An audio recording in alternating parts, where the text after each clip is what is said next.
ವಾಹಿನಿಯ ಅನುಬಂಧಕ್ಕೆ ಇವತ್ತು 11 ವರ್ಷ ಆ, ತುಂಬಿದೆ. ಸೊ ಈಗ ಅನುಬಂಧ ಅಂದ ತಕ್ಷಣ ನಿಮಗೇನು ನೆನಪಾಗತ್ತೆ ಅಥವಾ ಯಾವ ವಿಚಾರ ನಿಮಗೆ ಕನೆಕ್ಟ್ ಆಗತ್ತೆ ಅಂತ? ಅನುಬಂಧ ಅಂದರೆ ನನಗೆ ಅಗ್ನಿ ಸಾಕ್ಷಿ ನೆನಪಾಗುತ್ತೆ. ಬಿಕಾಸ್ ಅಗ್ನಿ ಸಾಕ್ಷಿ ಥ್ರೂ ನನ್ನ ಫಸ್ಟ್ ಅನುಬಂಧ ಆಗಿದ್ದು. ಸೊ 7 to 6 years ಆಯಿತು ನಾನು ಅನುಬಂಧ ಅಟೆಂಡ್ ಮಾಡಿ. ಸೊ ಅಗ್ನಿ ಸಾಕ್ಷಿ ನೆನಪಾಗುತ್ತೆ. ಓಕೆ, ಅಗ್ನಿ ಸಾಕ್ಷಿನ ಇವತ್ತು ಯಾರು ಮರ್ತಿಲ್ಲ. ಸೊ ತನು ಒಂದು ಪಾತ್ರ ನೀವು ಇವತ್ತು ಈ ಪಾತ್ರ ಮಾಡ್ತಿದ್ರು ರಾಮಾಚಾರಿಲಿ, ಮತ್ತೆ ನಿಮ್ಗೆ ತನು ಅಂತ ಬಂದು ಮಾತಾಡೋರೆ ತುಂಬಾ ಜನ ಇರ್ತಾರೆ. ಅಷ್ಟು ಮಟ್ಟಿಗೆ ಆ ಪಾತ್ರ ನಿಮ್ಗೆ ಕನೆಕ್ಟ್ ಆಗಿದೆ, ಜನಕ್ಕೂ ಕೂಡ ಕನೆಕ್ಟ್ ಆಗಿದೆ ಅಲ್ವಾ? ಹೌದು, ಡೆಫಿನೆಟ್ಲಿ ಆ ಪಾತ್ರನೂ ಅಷ್ಟೇ ಕನೆಕ್ಟ್ ಆಗಿತ್ತು. ಆ್ಯಂಡ್ ಅದಾದ್ಮೇಲೆ ಕಲರ್ಸ್ ಅಲ್ಲಿ ನಾನು ಮಾಡ್ತಾ ಇರೋದು ರಾಮಾಚಾರಿ, ಇದು ಕೂಡ ತುಂಬಾನೇ ಇಷ್ಟಪಟ್ಟಿದ್ದಾರೆ ಜನ. ಸಿಕ್ಕಾಪಟ್ಟೆ ಬೈತಾರೆ, ಅದು ಬೇರೆ ಪ್ರಶ್ನೆ, ಬಟ್ ತುಂಬಾ ಇಷ್ಟಪಡ್ತಾ ಇದ್ದಾರೆ ಕ್ಯಾರೆಕ್ಟರ್ನ. ಖುಷಿ ಆಗುತ್ತೆ. ಸರ್, ನೀವು ರಿಯಲ್ ಲೈಫಲ್ಲೂ ಇಷ್ಟೇ ಸೈಲೆಂಟಾ? ನೀವು ತುಂಬಾ ಸೈಲೆಂಟ್, ನಿಮಗೆ ಇಲ್ಲೂ ಕೂಡ ತುಂಬಾ ಸೈಲೆಂಟ್ ಆಗಿದ್ದೀರಾ. ಎಸ್, ಸೈಲೆಂಟು ಅಂತಂದರೆ ಎಲ್ಲ ವಿಭಾಗದಲ್ಲೂ ಕೆಲಸ ಮಾಡಿರೋದ್ರಿಂದ ಸ್ವಲ್ಪ ಸೈಲೆಂಟ್ ಬಂದಿದೆ. ಅಂದರೆ ಡೈರೆಕ್ಷನ್ ಇರ್ಬೋದು, ಸಿನಿಮಾ ಇರ್ಬೋದು, ರಿಯಾಲಿಟಿ ಶೋಸ್ ಇರ್ಬೋದು, ಎಲ್ಲ ಫೀಲ್ಡಲ್ಲೂ ಮಾಡಿರೋದ್ರಿಂದ ಸ್ವಲ್ಪ ಸೈಲೆಂಟು. ಕೆಲಸ ಆಯಿತು, ನಾನು ಆಯಿತು ಅಷ್ಟೇ. ಆಮೇಲೆ ಅದೇ ಆಲ್ಮೋಸ್ಟ್ ಒಂದು 12 yearsಯಿಂದ ನಾನು ಬ್ಯಾಕ್ ಸ್ಟೇಜು ಮಾಡಿದ್ದೀನಿ, ಆಫ್ ಸ್ಕ್ರೀನು ಮಾಡಿದ್ದೀನಿ, ಆನ್ ಸ್ಕ್ರೀನು ಮಾಡಿದ್ದೀನಿ. ಸೊ ಇದು ನನಗೆ ಡಿಫ್ರೆನ್ಸಿಯೇಷನ್ ಕ್ರಿಯೇಟ್ ಮಾಡಿರ್ಬೋದು. ಬಟ್ ಇದ್ರ ಮೊದಲು ನಾನು ಶನಿ ಸೀರಿಯಲ್ ಮಾಡ್ತಾ ಇದ್ದೆ, ರಾಹು ಕ್ಯಾರೆಕ್ಟರ್ ಮಾಡ್ತಾ ಇದ್ದೆ. ಸೊ ಅಲ್ಲಿಂದನೂ ಕೂಡ ಇದು ನನ್ನ 4ನೇ ಅನುಬಂಧ. ಸೊ ಇದು ನಮಗೆ ಒಂದು ಹಬ್ಬದ ವಾತಾವರಣ ಕೊಡುತ್ತೆ. ನಮ್ಮ ಮನೆಯವ್ರ ಥರ, ನಮ್ಮ ಕುಟುಂಬದವ್ರ ಥರ ಎಲ್ಲರೂ ಕೂಡ ಒಂದು ವರ್ಷಕ್ಕೊಮ್ಮೆ ಎಲ್ಲರೂ ಭೇಟಿ ಆಗ್ತೀವಿ. ಸೊ ತುಂಬ ಸಂತೋಷ. ಅವರು ಒಂಥರ ಚಾರು ಅವರಿಗೆ ಕಾಟ ಕೊಟ್ಟು ಆಡಿಯನ್ಸ್ಗೆ ಕಾಟ ಕೊಡ್ತಾ ಇದಾರೆ. ನೀವು ಸೈಲೆಂಟ್ ಆಗಿದ್ದು ಆಡಿಯನ್ಸ್ಗೆ ಕಾಟ ಕೊಡ್ತಿದ್ದೀರಾ, ಯಾಕೆ? ಆ್ಯಕ್ಚುಲಿ ಇದು ಒಂಥರ ನನ್ನ ಕ್ಯಾರೆಕ್ಟರ್ ಬಂದು ಅವನು ತುಂಬ ಇನೋಸೆಂಟ್ ಅನ್ನೋ ಥರದಲ್ಲಿ ಇರೋವಂಥ ಕ್ಯಾರೆಕ್ಟರ್. ಮುಖ್ಯವಾಗಿ ಕೋದಂಡ ಬಂದು ಅವನು ಎಲ್ಲವನ್ನು ಒಮ್ಮೆಲೆ ನಂಬ್ಕೊಂಡ್ಬಿಡ್ತಾನೆ. ಯಾವುದು ಸರಿ, ಯಾವ್ದು ತಪ್ಪು, ಯಾರ ಕಡೆಯಿಂದ ರಿಯಾಕ್ಟ್ ಮಾಡಬೇಕು, ಯಾರಿಗೆ ರಿಯಾಕ್ಟ್ ಮಾಡಬೇಕು ಆ ಥರದ್ದಿಲ್ಲ. ಸ್ವಲ್ಪ ಕೋಪಿಷ್ಟ ಆಗಿದ್ದು, ಒಂದೇ ಸಲ ರಿಯಾಕ್ಟ್ ಮಾಡುವಂಥ ಕ್ಯಾರೆಕ್ಟ್ರು. ಬಟ್ ಎಲ್ಲ ಎಮೋಷನ್ಸನ್ನು ಕ್ಯಾರಿ ಮಾಡುವಂಥ ಕ್ಯಾರೆಕ್ಟರ್ ಆಗಿದ್ದು. ಸೊ ಇದು ಒಂದು ರೀತಿ ಚಾಲೆಂಜು ಆಡಿಯನ್ಸ್ಗೂ ಕೂಡ. ಹೌದು, ಈ ಕ್ಯಾರೆಕ್ಟರ್ ಹೇಗೆ ಪ್ಲೇ ಆಗ್ತಾ ಇದೆ, ಏನು ಪ್ಲೇ ಆಗ್ತಾ ಇದೆ, ಹೇಗೆ ಆಗ್ಬೋದು ಕಥೆಯಲ್ಲಿ ಅನ್ನುವಂಥ ಒಂದು ಕುತೂಹಲ ಇದೆ. ವೈಶಾಖ ಅಂತ ಕ್ಯಾರೆಕ್ಟರ್ ಸಿಕ್ಕಿದಾಗ ಯಾಕೆ ಒಪ್ಕೋಬೇಕು ಅಂತ ಅನ್ಸ್ತು? ಯೂಶಲಿ ನಿಮ್ಗೆ ವಿಲನ್ ಆಗೋಕ್ಕೆ ತುಂಬಾ ಇಷ್ಟನಾ? ಡೆಫಿನೆಟ್ಲಿ ಹೌದು. ನನಗೆ ಏನಂದರೆ ವಿಲನ್ ಕ್ಯಾರೆಕ್ಟರ್ ಅಂದರೆ ಎಲ್ಲ ರೀತಿಯೂ ಪ್ಲೇ ಮಾಡ್ಬೋದು. ನೀವು ಪಾಸಿಟಿವ್ ಆಗೂ ಪ್ಲೇ ಮಾಡ್ಬೋದು, ಡ್ರಾಮಾ ಕ್ರಿಯೇಟ್ ಮಾಡ್ಬೋದು, ದ್ವೇಷ ಸಾಧಿಸ್ಕೋಬೋದು. ವಿಲನ್ ಕ್ಯಾರೆಕ್ಟ್ರಲ್ಲಿ ಪ್ರತಿಯೊಂದು ಎಲ್ಲ ಪಾತ್ರನೂ ನಿರ್ವಹಿಸ್ಬೋದು. ಸೊ ಅದಕ್ಕೋಸ್ಕರ ವಿಲನ್ ಕ್ಯಾರೆಕ್ಟರ್ ನಂಗೆ ತುಂಬ ಇಷ್ಟ.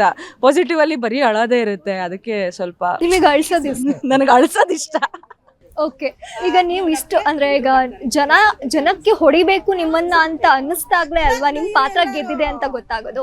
So, ಆ ಸಂದರ್ಭ ಏನಾದ್ರು ಆಗಿದ್ಯಾ? ಯಾರು ಬಂದು ಹೊಡೆದಿದ್ದಾರೆ? ಸಿಕ್ಕಾಪಟ್ಟೆ ಹೊಡೆದಿಲ್ಲ, ಬೈ ಗಾಡ್ಸ್ ಗ್ರೇಸ್ ಹೊಡೆದಿಲ್ಲ. ಬಟ್ ಸರಿಯಾಗಿ ಬೈದಿದ್ದಾರೆ. ಯಾಕಷ್ಟು ಕಾಟ ಕೊಡ್ತೀರಾ ಚಾರುಗೆ, ಆ್ಯಂಡ್ ನಿಮ್ಮ ಮಾವಂಗೆ ಯಾಕಷ್ಟು ಕಾಟ ಕೊಡ್ತೀರಾ. ಇನ್ಫ್ಯಾಕ್ಟ್ ನಮ್ಮ ಮಾವಂಗೆ ಕೇಳಿದಾರಂತೆ ಫೋನ್ ಮಾಡಿಬಿಟ್ಟು, ಹುಷಾರಾಗಿದ್ದೀರಾ ನೀವು ಅಂತ. ರಿಯಲ್ ಲೈಫಲ್ಲಿ ಇವನ್ ನನ್ನೇ ಕೇಳ್ತಾರೆ, ನಾನೆಲ್ಲರೂ ಹೋದರೆ ಅದೇನ್ರಿ ನಿಮ್ಮ ಹೆಂಡತಿ ಅಷ್ಟೊಂದು ಜೋರಾಗಿದ್ದಾರೆ, ಅಷ್ಟೊಂದು ಕಾಟ ಕೊಡ್ತಾರೆ, ನೀವೇನು ಮಾಡೋದೇ ಅಲ್ವಾ ಅಂತ ನನ್ನನ್ನೇ ಕೇಳ್ತಾರೆ. ಬಟ್ ಆಗಿದೆ, ಆ ಥರ ಆಗಿದೆ. ಬಟ್ ಅವಾಗ ಖುಷಿ ಆಗುತ್ತೆ ನನಗೂ, ಅಂದರೆ ಆ ಕ್ಯಾರೆಕ್ಟರ್ನ ನಿಭಾಯಿಸ್ತಾ ಇದ್ದೀನಿ ಅನ್ನೋ ಖುಷಿ ಸಿಗುತ್ತೆ ನನಗೆ. ಈಗ ನಿಮ್ಗೆ ರಾಮಾಚಾರಿ ಕಪಲ್ಸ್ಗೆ ಒಂದಲ್ಲ ಒಂದ್ ವಿಚಾರದಲ್ಲಿ ನೀವು ತೊಂದರೆ ಕೊಡ್ತಾನೆ ಇದ್ದೀರಾ. ಯಾವಾಗ ನೀವು ನಿಮ್ಮ ಬದಲಾವಣೆನ ಜನ ನೋಡ್ಬೋದು? ಸಾಧ್ಯನೇ ಇಲ್ಲ. ಈ ವೈಶಾಖ ಬದಲಾಗ್ತಾಳ? ಚಾನ್ಸೇ ಇಲ್ಲ. ನಾನು ಕಾಟ ಕೊಡ್ತಾ ಇರ್ತೀನಿ, ಅವ್ರು ತಗೊಳ್ತಾ ಇರ್ಬೇಕಷ್ಟೇ. ನಿಮಗೆ ಟಕ್ಕರ್ ಕೊಡೋ ಹಾಗೆ ಚಾರು ಕ್ಯಾರೆಕ್ಟರ್ ಇದೆ. ಅವ್ರ ಪಾತ್ರ ನೋಡಿದಾಗ, ನಿಮ್ಮಿಬ್ರು ಜುಗಲ್ಬಂದಿ ನೋಡಿದಾಗ ಏನು? ಡೆಫಿನೆಟ್ಲಿ ನಮ್ಮಿಬ್ಬರು ಜುಗಲ್ಬಂದಿ ತುಂಬಾನೇ ಚೆನ್ನಾಗಿ ವರ್ಕ್ ಆಗಿದೆ. ತುಂಬಾ ಜನ ಇಷ್ಟಪಟ್ಟಿದ್ದಾರೆ. ಬಿಕಾಸ್ ನಾವು ಸೋಷಿಯಲ್ ಮೀಡಿಯಲ್ಲಿ ನೋಡ್ತಾ ಇರ್ತೀವಿ, ಕಮೆಂಟ್ಸ್ ಚೆಕ್ ಮಾಡ್ತಾ ಇರ್ತೀವಿ. ಸೊ ತುಂಬಾ ಜನ ವಾ ಇವಾಗಿದೆ ವೈಶಾಖಂಗೆ ಹಬ್ಬ, ಚಾರು ಸರಿಯಾಗಿ ಮಾಡಿದೆ ಅಂತೆಲ್ಲ ಹೇಳ್ತಿರ್ತಾರಲ್ಲ, ಅದೆಲ್ಲ ಖುಷಿ ಆಗುತ್ತೆ ನೋಡ್ಬಿಟ್ಟು. And they are liking it. Tom and Jerry ಅಂತ ಕರೀತಾರೆ ನಮ್ಮಿಬ್ಬರನ್ನ. ಓಕೆ, ಈಗ ನಿಮ್ಮ ವೈಶಾಖ ಅವ್ರ ವಿಚಾರಕ್ಕೆ ಬಂದ್ರೆ, ಈಗ ನಿಮ್ಗೆ ಆನ್ ಸ್ಕ್ರೀನ್ ಅಲ್ಲಿ ಒಬ್ರು ಜೋಡಿಯಾಗೂ ಇಷ್ಟ ಆಗಿದ್ದೀರಾ. ಬಟ್ ಯಾವಾಗ ನೀವು ಅವ್ರಿಗೆ ಕ್ಲಾಸ್ ತಗೊಳ್ಳೋದು? ಯಾಕಂದ್ರೆ ಅವ್ರು ಏನೇ ಮಾತಾಡೋರು ನೀವು ಸೈಲೆಂಟ್ ಆಗಿರ್ತೀರಿ. ನೀವು ಯಾವಾಗ ಮಾತಾಡುವಾಗ ಸ್ವಲ್ಪ ಹೊಡಿಸ್ಕೊಳ್ತಾ ಇದ್ದೀನಿ. ಎಲ್ಲರ ಮಾನ್ಯತೆ ಆಯ್ತು, ಚಾರು ಆಯ್ತು, ಇವಾಗ ನನ್ನ ಗಂಡ ಹೊಡಿಯೋದು ಬೇಡ ಪ್ಲೀಸ್. ಜನ ಅದನ್ನೇ ಕೇಳ್ತಾ ಇದಾರೆ. ಎಸ್ ಆ್ಯಕ್ಚುಲಿ ಇದಕ್ಕೆ ಬರ್ತೀನಿ. ಮೇಜರ್ ಆಗಿ ನನ್ನ ಹತ್ರನೂ ಕೇಳ್ತಾರೆ ಹೋದಲೆಲ್ಲ, ಅಲ್ಲ ನೀವು ಯಾಕೆ ಸೈಲೆಂಟ್ ಆಗಿರ್ತೀರಾ, ನೀವು ಏನಾದ್ರು ಆ್ಯಕ್ಷನ್ ತಗೋಬೇಕು ಅಂತ ಹೇಳಿ. ಸೊ ಆ ಥರದ ಒಂದು ಟ್ರ್ಯಾಕು ಮೇಲೆ ಅಷ್ಟೊಂದು ಪ್ರೀತಿ ಅದಕ್ಕೆ. ಸೊ ಆ ಥರದ ಒಂದು ಟ್ರ್ಯಾಕು ಇವಾಗ ಈ ಮದುವೆ ಸೀಸನಿಂದ ಸ್ಟಾರ್ಟ್ ಆಗಿದೆ ಗೊತ್ತಿಲ್ಲ. ಅಂದರೆ ಯಾವ ಥರ ಅವನು ಓಪನ್ ಆಗ್ತಾನೆ ಏನಾಗುತ್ತೆ, ಏನಾದರೂ ಒಂದು ಕ್ಲೂ ಸಿಗೋ ಥರ ಮಾಡಿದರೆ ಗೊತ್ತಾಗ್ಬೋದೇನೋ ಮೋಸ್ಟ್ಲಿ. ಸೊ ಕಥೆಯಲ್ಲಿ ಆ ಥರದ ಒಂದು ಎಳೆ ಬಂದಾಗ ಖಂಡಿತ ಕೋದಂಡ ಟ್ರಿಗರ್ ಆಗ್ಬಿಟ್ಟು ಏನು ಆ್ಯಕ್ಷನ್ ತಗೋಬೇಕೋ ಅವಾಗ ತಗೊಂತಾರೆ. ಏನ್ ಮಾರಿ ಹಬ್ಬ ಕಾದಿದ್ಯೋ ನನ್ಗೆ. ಅಲ್ಲ, ಕೋದಂಡ ಅವರು ದಂಡ ವಿಧಿಸ್ಲಿ ಅಂತ ಕಾಯ್ತಾ ಇದಾರೆ. Yes, already good. ಇಲ್ಲ, ಅವರಿಗೆ ಆಸ್ ಅ ಕ್ಯಾರೆಕ್ಟರ್ ಅವ್ರಿಗಿನ್ನ ಗೊತ್ತಿಲ್ಲ ಅಲ್ಲ, ಅವಳ ಹೆಂಡತಿ ತುಂಬಾ ಒಳ್ಳೆಯವಳು ಸದ್ಯಕ್ಕೆ. ಸೊ ಇವಾಗ ಸ್ವಲ್ಪ ಸೇಫ್ ಆಗಿದ್ದೀನಿ. ಅಲ್ಲ, ಕಥೆಯಲ್ಲೂ ಕೂಡ ಆಲ್ರೆಡಿ ತಮ್ಮ ಕಿಟ್ಟಿ ಬಂದ್ಬಿಟ್ಟು ದಂಡ ಕೊಟ್ಟಿದ್ದಾನೆ ನನಗೆ ಅವನು ಗಿಫ್ಟ್ ಆಗಿ ತರ್ತಾನೆ ಕಿಟ್ಟಿ, ಅಯೋಧ್ಯೆಗೆ ಹೋದವನ. ಸೊ ನನಗೆ ಕೊಟ್ಟಿರೋದೇ ದಂಡ ಕೊಟ್ಟಿರ್ತಾರೆ, ಅಂದರೆ ಒಂದು ಕೋಲ್ ಕೊಟ್ಟಿರ್ತಾನೆ. ಸೊ ಇದಕ್ಕೆ ಯೂಸಿಗೆ ಬರುತ್ತೆ ಅಂತ ಗೊತ್ತಿಲ್ಲ, ನೆಕ್ಸ್ಟ್ ಆದರೂ ಆಗ್ಬಹುದೇನೋ.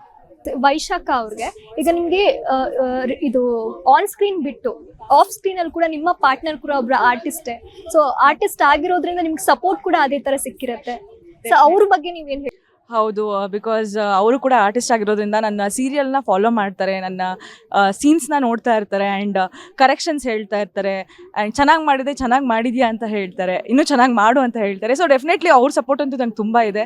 ಆ್ಯಂಡ್ ಆಫ್ಟರ್ ಮ್ಯಾರೇಜ್ ಕಷ್ಟ, ಯೂಶಲಿ ಹೆಣ್ಮಕ್ಳಿಗೆ ಮನೆ ನಿಭಾಯಿಸ್ಕೊಂಡು ಶೂಟಿಂಗ್ ಮಾಡೋದು ತುಂಬ ಕಷ್ಟ.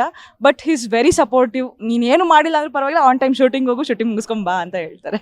ಮದ್ವೆ ಆದ್ಮೇಲೆ ಜೀವನ ಹೇಗಿದೆ? ಯಾಕಂದ್ರೆ ಪ್ರೀತಿ ಮಾಡುವಾಗ ಜೀವನ ಕಾಣಲ್ಲ, ಪ್ರೀತಿ ಮಾತ್ರ ಕಾಣುತ್ತೆ. ಸೊ ಮದ್ವೆ ಆದ್ಮೇಲೆ ಯಾವ ತರ ಅನಿಸ್ತಾ ಇದೆ?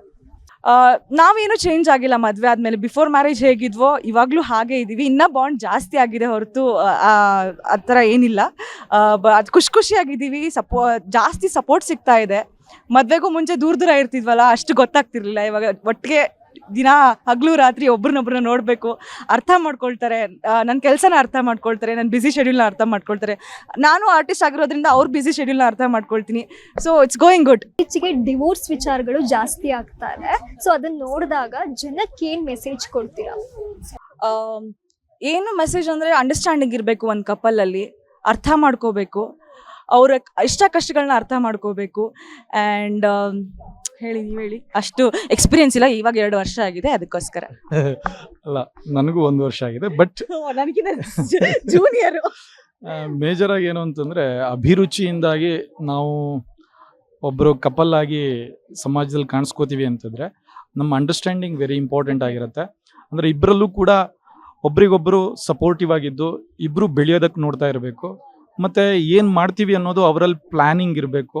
ಯಾವುದೇ ಇರ್ಬೋದು, ವರ್ಕಲ್ಲಿ ಇರ್ಬೋದು, ಫ್ಯಾಮ್ಲಿದು ಇರ್ಬೋದು. ಸೊ ಆ ಥರ ಒಂದು ಅಂಡರ್ಸ್ಟ್ಯಾಂಡಿಂಗ್ ಕ್ರಿಯೇಟ್ ಆದಾಗ ಖಂಡಿತ ಯಾರಿಗೂ ಏನು ತೊಂದರೆ ಬರೋಕ್ಕೆ ಸಾಧ್ಯ ಇಲ್ಲ. ಆ್ಯಂಡ್ ಮೇನ್ ರೆಸ್ಪೆಕ್ಟ್ ಇರಬೇಕು, ಒಬ್ರನ್ನೊಬ್ರು ರೆಸ್ಪೆಕ್ಟ್ ಮಾಡಬೇಕು. ಅಷ್ಟೇ ಪ್ರೀತಿ ಕಾಳಜಿ ಎಲ್ಲ ಇರಬೇಕು ಒಂದು ರಿಲೇಷನ್ಶಿಪ್ ಅಂತ ಅಂದರೆ. ಇವಾಗ ಈಗೋ ಇರಬಾರ್ದು. ಮೇನ್ಲಿ ಒಂದು ರಿಲೇಷನ್ಶಿಪ್ಪಲ್ಲಿ ಈಗೋ ಇರಬಾರ್ದು. ನಾನು ಆ ಲೆವೆಲ್ಗಿದ್ದೀನಿ, ನಾನು ಆ ಮಟ್ಟಕ್ಕೆ ಬೆಳೆದಿದ್ದೀನಿ ಅನ್ನೋ ಈಗೋ ಇರಬಾರ್ದು. ಸೊ ಎಲ್ಲ ಈಕ್ವಲ್ ಆಗಿದ್ರೆ ರಿಲೇಷನ್ಶಿಪ್ಪು ಚೆನ್ನಾಗಿರುತ್ತೆ. ಇದಾಗಿ ಅನುಬಂಧದಲ್ಲಿ ಸುಮಾರು ಕ್ಯಾಟಗರೀಸ್ಗಳಿಗೆ ನಿಮ್ಮ ಸೀರಿಯಲ್ ನಾಮಿನೇಟ್ ಆಗಿದೆ. ಮಂತರೆ ಇರ್ಬೋದು, ಬೆಸ್ಟ್ ಜೋಡಿ ಇರ್ಬೋದು, ಸುಮಾರು ಈ ತರ ಕ್ಯಾಟಗರಿಗೆ ನಿಮಗೆ ಯಾವ್ದು ಬರಬಹುದು ಅಂತ ನಿರೀಕ್ಷೆ ಇದೆ? ಯಾವ್ದು ಬಾಚ್ಕೊಳಕ್ಕೆ ಕಾಯ್ತಾ ಇದೆ? ಎಲ್ಲ ಅವಾರ್ಡ್ಸು ನಮ್ಮ ರಾಮಾಚಾರಿಗೆ ತಗೊಂಡು ಹೋಗ್ಬೇಕು ಅಂತ ಕಾತ್ರದಿಂದ ಕಾಯ್ತಾ ಇದ್ದೀವಿ. ಡೆಫಿನೆಟ್ಲಿ ಬರುತ್ತೆ ಅಂತ ನಂಬಿಕೆ ಇದೆ. We hope for the best. Yes, thank you. Thank you.